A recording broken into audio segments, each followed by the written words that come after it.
Laut di matanya. Di sebuah desa kecil di tepi pantai, hiduplah seorang anak bernama Banyu. Ia baru berusia 10 tahun. Tetapi hidup telah mengajarkannya lebih banyak daripada anak-anak lain seusianya. Sejak ibunya meninggal 2 tahun lalu, ia hanya tinggal bersama ayahnya, seorang nelayan tua yang tubuhnya semakin lemah dimakan usia. Banyu bukan seperti anak-anak lain yang bisa bermain sepuasnya di tepi pantai. Ia harus bangun sebelum fajar, membantu ayahnya menyiapkan perahu, menarik jaring, dan berlayar ke laut yang luas. Ia tidak punya pilihan selain bekerja, karena ayahnya sering batuk-batuk dan tidak lagi sekuat dulu. Suatu pagi, angin laut bertiup lebih kencang dari biasanya. Awan gelap menggantung di langit, tetapi mereka tetap pergi melaut. Kita harus tetap berlayar. Nah, kalau tidak, kita tidak akan punya uang untuk makan, kata ayahnya dengan suara serak. Di tengah lautan, ombak mulai menggila. Perahu mereka terombang-ambing seperti daun kering di atas air. Banyu berpegangan erat pada sisi perahu, sementara ayahnya berusaha menarik jaring yang berat. Namun, tiba-tiba gelombang besar datang. Ayahnya terpeleset dan jatuh ke laut. "Ayah!" Banyu berteriak sekencang mungkin. Ia mencoba meraih tangan ayahnya, tetapi ombak terus menarik tubuh tua itu semakin jauh. Dengan air mata bercampur air asin, Banyu menyelam berkali-kali, mencari sosok yang paling ia cintai. Namun, ayahnya menghilang di telan laut yang kejam. Perahu mereka akhirnya terdampar di pantai, tetapi Banyu pulang sendirian. Warga desa mencoba menenangkan, tetapi tidak ada yang bisa menghapus luka di hatinya. Sejak hari itu, laut bukan lagi tempat yang indah baginya. Laut telah mengambil segalanya. Setiap sore, Banyu duduk di tepi pantai, menatap ombak yang bergulung. Matanya kosong, tapi di dalamnya, laut masih bergejolak. Laut yang pernah memberinya kehidupan, kini hanya meninggalkan kesedihan. Hari-hari berlalu, tetapi Banyu masih sering duduk di tepi pantai, menatap laut dengan mata kosong. Setiap kali ombak datang, ia seakan mendengar suara ayahnya memanggil namanya. Namun, lautan hanya membalas dengan hembusan angin dingin dan riak yang tak peduli. Penduduk desa merasa kasihan padanya, tetapi mereka juga tahu bahwa hidup harus terus berjalan. Pak Wira, seorang nelayan tua yang dulu sahabat ayahnya, sering mengajak Banyu untuk ikut melaut. Namun, Banyu selalu menggeleng. Baginya, laut adalah perampas, bukan pemberi kehidupan. Suatu malam, Banyu bermimpi. Dalam mimpinya, ia melihat ayahnya berdiri di atas perahu, tersenyum kepadanya. "Banyu, jangan takut pada laut. Laut ini bukan musuhmu," kata ayahnya dengan suara lembut. "Aku mungkin sudah pergi, tetapi kamu masih punya hidup yang panjang. Gunakan itu dengan baik." Banyu terbangun dengan air mata di pipinya. Untuk pertama kalinya sejak kehilangan ayahnya, ia merasa ada sesuatu yang hangat di hatinya. Ia mulai berpikir, jika ia terus menyalahkan laut, lalu bagaimana ia bisa bertahan hidup? Keesokan paginya, dengan langkah ragu, Banyu mendekati Pak Wira yang sedang bersiap-siap melaut. "Pak, bolehkah aku ikut?" tanyanya pelan. Pak Wira terkejut, tetapi ia tersenyum dan mengangguk. "Tentu, Nak, ayahmu pasti bangga melihatmu hari ini."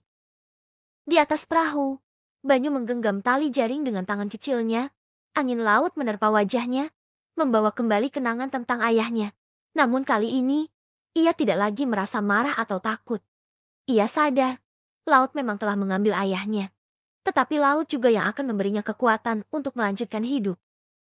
Saat matahari mulai terbit di cakrawala, Banyu menatap ke depan, menatap masa depan yang masih panjang. Ia tahu, meskipun lautan bisa kejam, di dalamnya juga tersimpan harapan. Dan ia akan belajar untuk mencintai laut sekali lagi bukan sebagai musuh, tetapi sebagai bagian dari hidupnya. Hari demi hari, Banyu kembali berlayar bersama Pak Wira. Awalnya, hatinya masih dipenuhi ketakutan. Tetapi sedikit demi sedikit, ia mulai memahami ritme laut.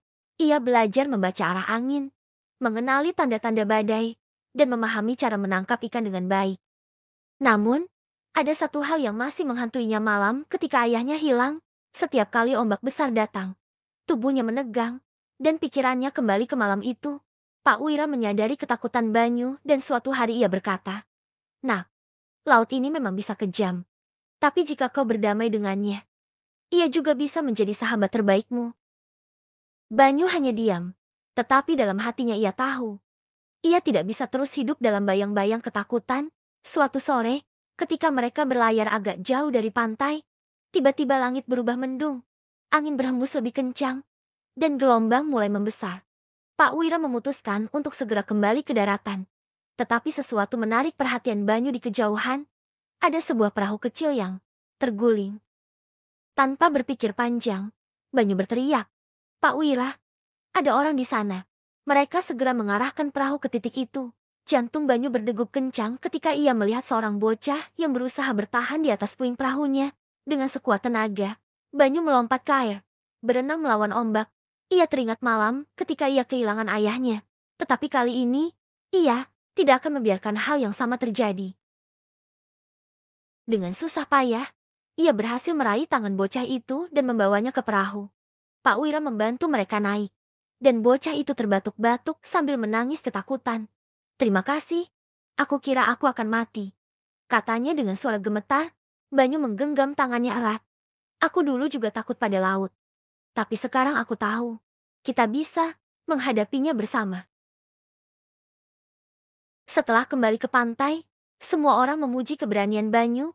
Sejak hari itu, ia tidak lagi hanya dikenal sebagai anak nelayan yang kehilangan ayahnya, tetapi juga sebagai anak yang kuat, yang menghadapi ketakutannya dan menemukan keberanian dalam dirinya.